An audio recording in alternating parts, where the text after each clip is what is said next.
Guys, nandito na kami sa aming gate. Ngayon, kukunin ko yung pagkain na pinadala sa amin ng aking biyanan. So, may pagkain siyang pinadala. Meron siyang... So, para hindi na tayo bibili dito dahil sobrang mahal ng pagkain dito sa airport. So, meron tayong sandwich at saka ito is prutas for Ethan. One bread my mother prepared for me. With cornbread. One or the veal? Weiß ich nicht. And yeah, meron kami mga pagkain. Nagdala talaga kami ng pagkain para hindi nabibili. Uy, sobrang mahal dito sa airport.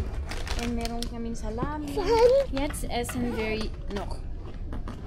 So, kain na kami dahil alas 5 pa kami gumising. Si asawa mas maaga. Si Ethan, gutom na din. It's already, what time now, Shats? Alas 10 pa naman yung aming flight. 7:26. May time pa kaming kumain. So, come here, Ethan.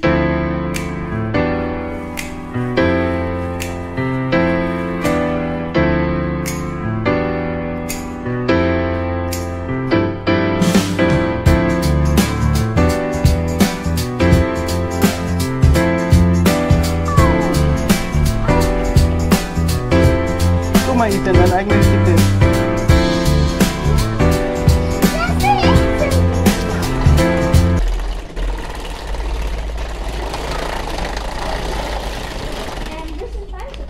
Nein, vorne gibt es keinen Link. Boarding time na. It's already 9:30. And yung flight namin is ang schedule ko sa lang. So, here in the center. Right here. Ethan, du brauchst kein Ticket. Ich? Nee, Ethan. Look away. Ethan, halt dein Ticket gut fest. Also, halt den. Warum? Weil der wollte das haben. Unsere Koffer ist im Bauch. Hello. 19. 19. Check the number. It's 14. 19. 15. Follow the number. More. Ethan. That's doch 3. Ah, that's easy. So in the next flight we're on the middle. This one? C19? No, It's your seat. That's your seat. Thank you. You need anything from this one? Koffer is open. You need anything from this one? What? Not really. I think not. What do we need? Mine is. Yeah, thank you. In mine we need some. Kann You ich take? noch rein? Can you sit careful? Careful.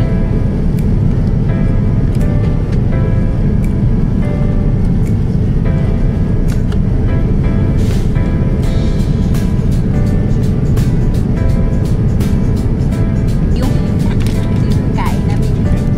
Chicken. Mine is chicken curry.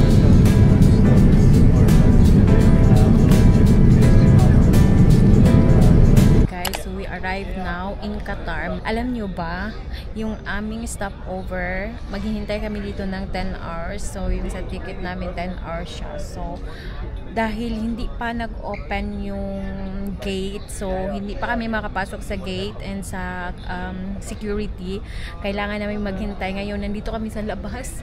Ayan, mabuti na lang maganda yung kanilang waiting area dito. And meron pang pwede kang humiga dyan. Ayan, si anak, si asawa. Tapos, doon yung kanilang charger.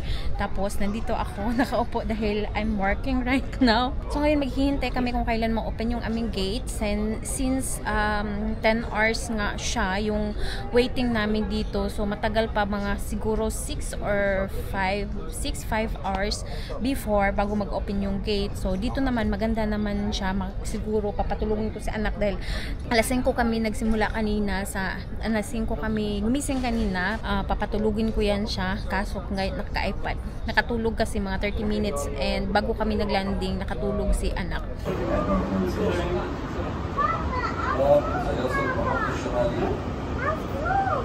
Aufzug. Guck mal, da vorne, schön. Wo wir hinten.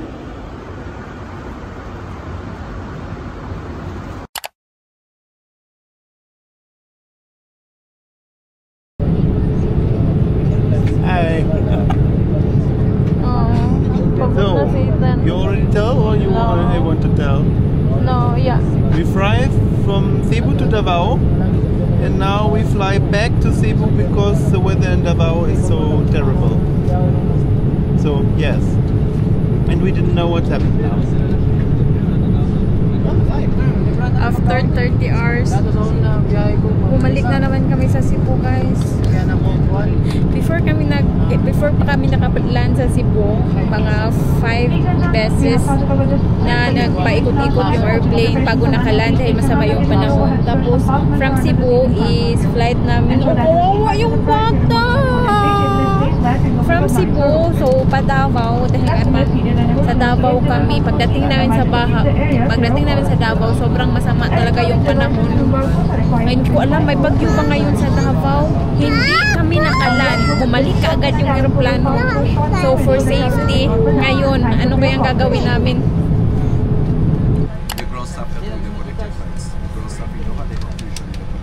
So guys, babalik na naman daw kami ng Davao. Hopefully, maganda na yung weather ngayon sa Davao.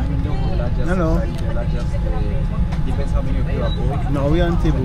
Alam na pala kami sa Cebu, tapos babalik na naman daw kami ng Davao. Dahil babalik na naman yung aeroplano sa Davao. I think meron din silang pipick-upin doon sa Davao for international flight pabalik sa Doha. So ito kasing aming airplane galing na ito sa Doha.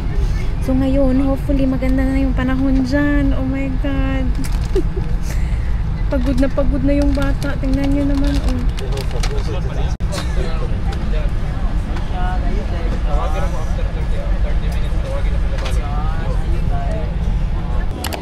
So hi guys, kakarating lang natin sa Davao Airport and tapos na kami dito doon sa immigration control. Hello, welcome to Davao talaga. Sobrang late na namin.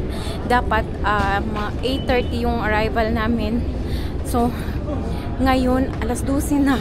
And tingnan nyo siya si Ethan, natulog na. So hinihintay na lang natin ngayon yung ating bagahe. So ayan, marami nang naghihintay dyan. For our luggage? Davao. And are you excited? We are already there. After ilang beses kaming nagpabalik-balik. We fly from here and then hindi nakalapag, balik sa Cebu. So ngayon hinintay na lang namin ang aming luggage sa alas 12 na. Is out the on. We just wait for my luggage. Dito na kay anak. Hello guys, welcome to Davao. So, first day namin ngayon sa Davao. Alam nyo, hindi na ako nakapag-vlog kahapon. Hindi na din tayo mag-room tour. Ang liit lang ng room namin, tapos ang kalat. Hindi na ako nakapag-vlog kagabi dahil alam nyo, dumating kami dito sa hotel. It's already kanang alas 2 na ng madaling araw. Grabe, sobrang hassle talaga. Sobrang hassle talaga yung aming pag-travel. Like, almost 40 hours yung aming travel almost 40 hours yung aming travel simula nung papunta pa kami sa airport. Magdating namin sa airport, sumakay kami ng taxi and then we booked the hotel. Tapos yung hotel namin is we have a problem. Maybe you show now some pictures of the hotel here. Yeah. And ask write in the comments if you also, when you see the picture, book the hotel. So, ibang-iba yung itsura niya doon sa binook ni asawa sa online. Siyempre, nag-book lang kami online. Pagdating namin ay nako, hindi talaga maganda yung itsura ng hotel. Maliit yung room, maliit yung bed, tapos hindi pa masyadong gumagana yung aircon. So ngayon, ang ginawa namin, umalis kami doon. Naghanap ng ibang hotel. So, itong hotel na ito, mabuti na lang at malapit lang sila. Dahil itong hotel na ito din, last 2 years ago, dito kami nag-book. So, pasensya nyo na yung mga sagbot dyan sa gilid. So, dito kami nag-book. And now, dito na lang kami pumunta. Alam nyo, naglakad kami sa daan. Ang dami naming dinala na luggage. Like, I think how many minutes lang na lakarin siya papunta dito sa hotel. And dahil hindi na talaga namin kaya, tumawag na lang kami ng taxi para hanapin itong hotel na tinuluyan namin ngayon. So, dito sa Davao pala mag-stay kami ng 3 days. Ngayon, hindi pa kami kumakain. Alas 2 na ng hapon. Almost 2:30 na. Hindi pa kami nag-breakfast. Though, before kami natulog, nag-order ako kahapon ng kaninang madaling araw, nag-order ako ng pagkain. So, before kami natulog, alas 3, kumain muna kami. So, it's okay. Ngayon, maghahanap kami ng pagkain. Alas 3 na, gutom na yung bata. Pero si Ethan, kakagising lang yan niya. Gumising ito, 1:00 na ng hapon dito sa Philippine time. Tapos in Germany, 1 a.m. is 4? No, 1 p.m. here is 4. 7 a.m. 7 a.m. sa alas 7 ng umaga sa Germany. So, sa atin is 1:00 ng hapon dito sa Pilipinas. So, I don't know, it's if it's right, basta, something like that. And, ayan, excited na yan si anak. Ngayon, pupunta kami ng mall. Doon kami kakain dahil hindi ko din alam kung saan yung malapit lang kami sa mall. So, anak, let's go! Let's go! Let's go! So, ikwento ko na lang din pala sa inyo yung nangyari sa amin kahapon doon sa airplane. Yung aming flight from Doha to Cebu is 10 hours siya, yung travel time. So, pagdating sa Cebu is, nag-ano lang kami doon, like, what we do in Cebu in the first unconf? Technical stop. That means they clean the airplane a little bit. They get out some passengers and get new passengers back to Doha again. Yeah. Nagpagas, get new gasoline. Yeah, and also nag-clean. Pero madali lang. Like, it's 1 hour and 30 minutes. After that is from Cebu to Davao. Dahil nga, dito kami sa Davao. After that is from Cebu to Davao, which is 45 minutes. Alam nyo ba, pagdating namin, so, I'm so excited na dahil yung aming scheduled arrival is 8 something shots. Yeah, it was 8:30. So 45 minutes siya. Pag scheduled arrival is 4:30. Pagdating namin sa Davao, hindi nakababa yung eroplano. Talagang umikot pa yung eroplano dahil hindi maganda yung panahon. Nag-uulan pala dito sa Davao. Ay napakalakas yung hangin, napakalakas ng ulan, kumikidlat. Alam nyo ba, yung eroplano namin, umikot pa kami papuntang like Mako, Tagum, like umikot talaga siya para it takes para mag-ano siya ba, more time, baka lilipas at magaganda yung panahon in like 5 minutes or 10 minutes or 15 minutes, like that. Ilang beses talaga siyang umikot. And then after that, ang sabi ng pilot is, because due to the bad weather, we will come back in Cebu. Yun ang sabi ng pilot. Alam nyo, hindi pa kami nakababa ng Davao. Bumalik kami sa Cebu. So, yun. Talaga, nakaka-stress dahil pagbalik namin sa Cebu, sabi ng mga stewardess na maghintay lang daw kami for the kanang other information. So, pagdating doon sa Cebu na naman, hindi na naman kami pinalabas. Mabuti na lang, malamig yung eroplano at malaki. So, hindi na naman kami pinalabas. And naghintay kami like 1 hour, like 2 hours shots. 2 hours we wait. More than, or? I don't know. It was at 12 we arrived again in Davao. Yeah, basta parang pinalipas namin yung ulan. 1.5 hours or something. Yeah. And then, yeah, yung mga pasahero is, meron din kasi mga pasahero doon na babalik to Doha. So, yung eroplano kasi is from Doha to Cebu, kukuha ng pasahero sa Cebu, kukuha ng pasahero sa Davao, balik naman sa Doha. Balik na, okay na siya. Nakalapag na kami at tapos na, wala ng ulan dito sa Davao. Dahil nga din, late na. So, yun, dumating kami sa Davao Airport 12 something shots, no? At 12, 2 we landed. Yeah. Alas 12 na kami nakarating.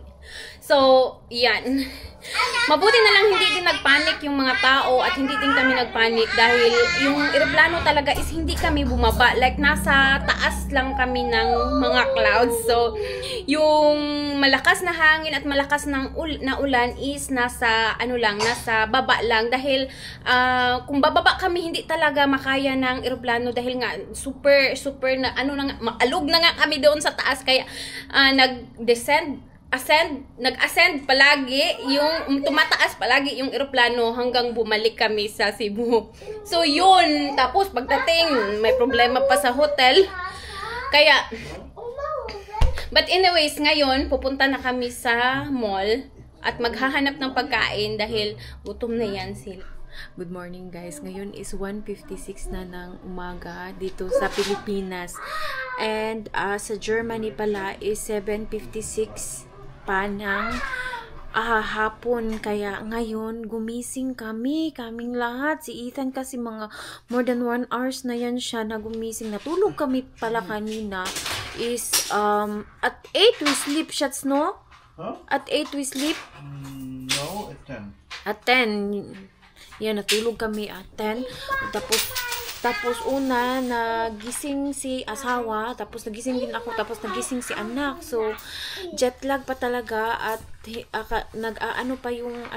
katawan ba, syempre first day, second night namin dito, and nagutom kami dahil isang beses lang kaming kumain kanina doon sa mall. So ngayon, pinaano ko si asawa, pina-order ko ng pagkain. Mag-order daw kami ng Jollibee. So bababain siya. I saw the Jollibee is just near Shats, no? It just will be fast. So we'll go just to Jollibee? Shats. Just Dokiets. Look. Or we will go. I don't I know. don't know. So, we still need to change. Yeah, you need to put some clothes on again. Yeah. So, papa-order na lang kami ng Jollibee. May malapit na Jollibee dito, pero ayoko nang lumabas. Buskaufen, yeah. So, ayan. Nagutom kaming lahat. Ayan si asawa, oh, naghihintay. We are waiting for the food. It's 2:50 a.m. And ayan si Ethan, naglalaro. Say hello. Hello. Naglalaro yan siya. So, gusto niya maglaro sa baba. Dito ko pinalaro sa bed para siya, hindi makadisturbo sa ibang natutulog. Dahil I think kami lang yung gising. Like a hook. Oh, light a hook. You show them, na? That's what we buy today. And it's a nice, really, really nice toy. Yeah. How to get out? Yeah, genau. And then you can share it to your cousins, na? Yeah, that's the reason. We can play together. Why are you kissing your truck? That's the easy truck. So, this weekend. Cook duck. Jollibee and Coke? Yan yung aming pagkain ngayon. Alas 2 ng umaga, 2:30. Kakain tayo ng Jollibee at gutom na gutom kami. Take ma, Uma. Essen is da. We pay 173 and delivery is How much is the delivery? 35 pesos. Aso? So, tingnan natin first time kung makakain ng Jollibee. After 2 years, ito yung pang take out na Jollibee yung una nating kakainin. And, hala. What is this? I don't know. Gravy. Really? This is extra gravy you buy. So, mag-order pala sa asawa ng extra na gravy. You've ever tried? Nahulog na. O, isang fries. Maliit lang. Ayan, Nakakamit talaga ng ganitong pagkain. Pagkain na nakasanayan natin. Wala kasi ito sa Europe. And umorder kami ng rice with kanang chicken. So, Yeah. sa Yeah. Sa Pilipinas talaga walang ganito ba? Ay, sa Germany walang ganito. Walang rice with chicken. Wird schwer, ja. Oh, we can eat. Mit Enden, so wie immer auch. Also here. Here. Und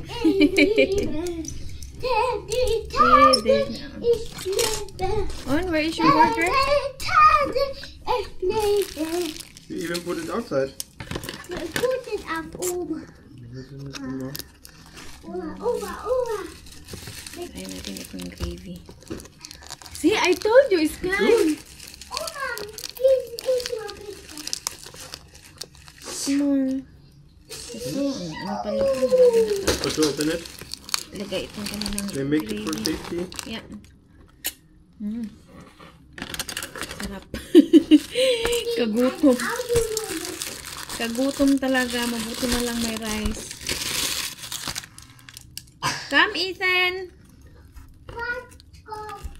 Rice and chicken. It comes dog. Sarap. Ay, sarap. Oh, iba talaga yung chicken. Oy, sarap. Sarap. Iba talaga. You cannot open it. Ooh. It's an apple. Oh, you like it? This is Jollibee, Shatsi. And Grusi Bina. Sarap mo yan. Kinamot na lang tayo. Okay, one gravy is open. Dann wünsche ich euch jetzt guten Appetit. Danke. Nicht reagieren, wenn Ethan wieder anruft. Tschüss. Ich werde jetzt mal Gassi gehen. Ist doch bestimmt schon Achso. 10. Gasin noch mal? Ja, Viri hat hier Ja, Sender. ja, damit ich morgen aufschlafen kann. Wir gehen mehrmals. Mehrmals. Oh. Auch Siri hat auch schon die Urlaub. Ist Ja, schön, hat er auch gesagt, Siri macht Urlaub bei dir. Nicht wie Kaya. Aha. Ja. So. Tschüss. He's Vielen Dank. really hungry. Oma. Isen, tschüss. Ich mag. Und bitte nicht in Okay, our tschüss.